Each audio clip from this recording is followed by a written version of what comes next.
Bismillahirrahmanirrahim. Assalamualaikum warahmatullahi wabarakatuh. Perkenalkan, nama saya Fikir Maradi dengan NIM 202008 kelas 3F. Baiklah, pada video ini saya akan menjelaskan jawaban UAS saya, UAS Liko saya, yaitu soal pertama, menjelaskan apa yang dimaksud dengan matin al-qulub atau kelak yang kokoh, kemudian beserta dalilnya. Matin al-qulub merupakan sikap dan perilaku yang harus dimiliki oleh setiap muslim, baik dalam hubungan kepada Allah SWT maupun dengan makhluk-makhluknya. Rasulullah SAW diutus memperbaiki akhlak yang agung sehingga diabadikan oleh Allah SWT di dalam Al-Quran yang sebagaimana artinya, dan sesungguhnya kamu benar-benar memiliki akhlak yang agung. Quran surat Al-Qalam ayat 668 ayat keempat. Contoh aplikasi matinul al-qulub dalam kehidupan sehari-hari yaitu tidak inat atau membangkang, karena sikap inat atau membangkang adalah perwujudan ketidaktaat kepada Allah. Kemudian diam dan sedikit bercanda, tidak berbisik tentang sesuatu yang batil. Kemudian sifat-sifat yang perlu dimiliki bila ingin meneguhkan akhlaknya, yaitu akhlak yang pertama yaitu wara. Seorang muslim hendaknya menjauhkan diri dari hal-hal yang diharamkan dan mengambil jarak dari hal-hal yang syubhat. Adapun tingkat wara yang paling tinggi adalah seperti disebutkan Rasulullah SAW, seorang hamba tidak akan mencapai derajat mutakin sehingga ia mampu meninggalkan hal-hal yang tidak mengandung dosa untuk menjaga diri dari hal-hal yang mengandung dosa. Hadis riwayat At-Tirmizi. Kemudian menundukkan kepala, dari sabda Rasulullah, pandangan itu merupakan salah satu anak panah iblis. Kemudian menjaga lisan.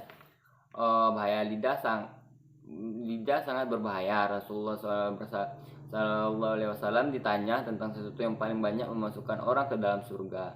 Lalu beliau bersabda, takwa kepada Allah dan akhlak yang baik. Kemudian beliau ditanya hal yang banyak memasukkan orang ke dalam neraka. Kemudian beliau bersabda, dua hal yang kosong, yaitu mulut dan kemaluan. Hadis riwayat At-Tirmizi. Kemudian tawadu, rendah hati, terutama di kalangan saudara-saudara sesama muslim. Hendaknya kita membedakan antara orang yang kaya dengan orang yang miskin. Sabda Rasulullah, tidak akan masuk surga orang yang di dalam hatinya terdapat sebesar biji sawi dari kesombongan. Hadis riwayat Muslim. Kemudian rasa malu.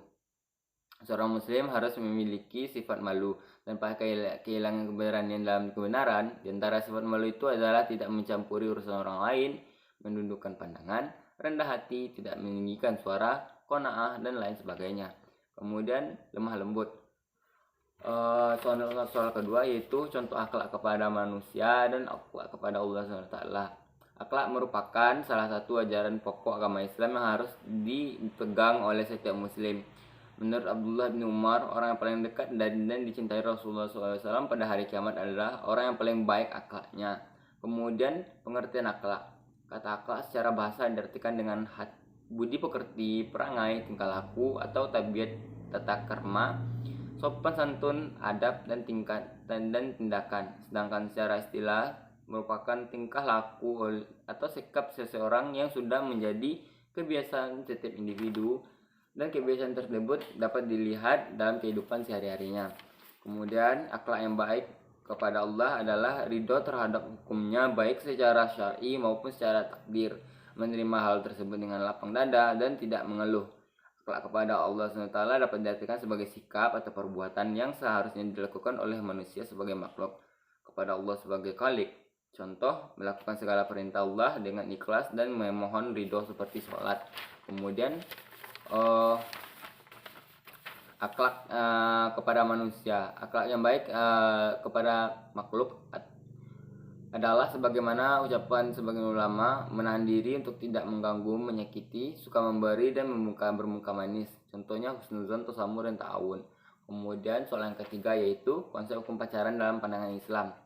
Hukum pacaran dalam Islam pada dasarnya menjelaskan bahwa umat tidak diperbolehkan memiliki kekasih kecuali ikatan pernikahan.